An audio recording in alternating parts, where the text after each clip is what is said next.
Hi everybody, this is Dr. James Reade and also a certified functional medicine practitioner.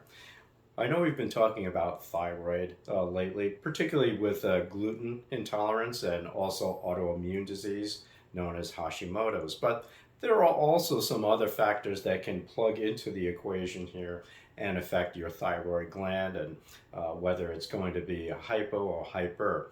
One of the main things that is overlooked when we go ahead and address thyroid problems is that we don't really take a look at adrenal gland functioning and how stress and stress hormones have an impact on your thyroid.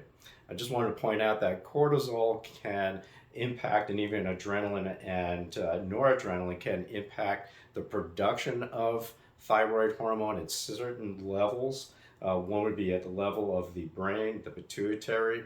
It also influences the conversion process of what they call T4, which is the inactive form of thyroid, to T3, which is the active form.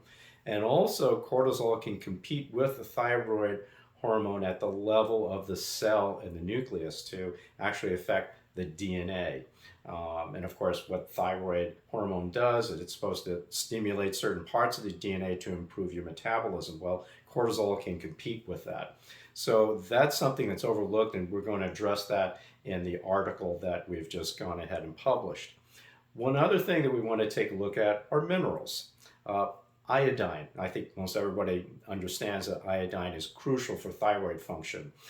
Without proper iodine levels, you can develop a goiter. Iodine is also important in other organs, the prostate, the ovaries, and breast tissue.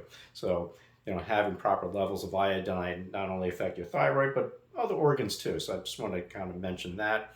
Iodine also is important for the architecture and structure of the thyroid and also the production of thyroid hormone. I think most everybody understands that. But one point I wanted to bring up is that there are some other types of compounds they're called halides, like bromine, chlorine, that can actually bind and form kind of an abnormal thyroid hormone. And iodine actually kicks those particular molecules out. And unfortunately, a lot of these bromine and chlorine molecules can actually come and play a part in our diet. And more on that in that article too. So the last thing I wanted to go ahead and point out a few more. Selenium is very, very important because it's incorporated in some enzymes that allow that T4 to T3 conversion, and making sure that there's decreases also inflammation in the thyroid gland. Zinc is very important. Also iron. Iron plays a crucial part in the production of the thyroid hormone itself.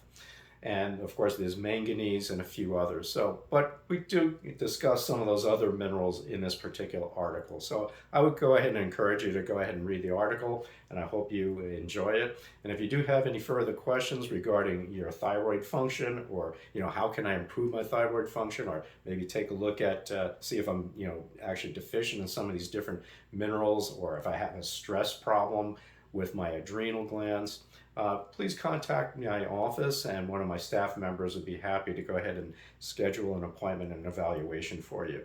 And the phone number is 480-732-0911. Once again, thanks for listening, and I hope you enjoy the video as well as the newsletter. Thanks.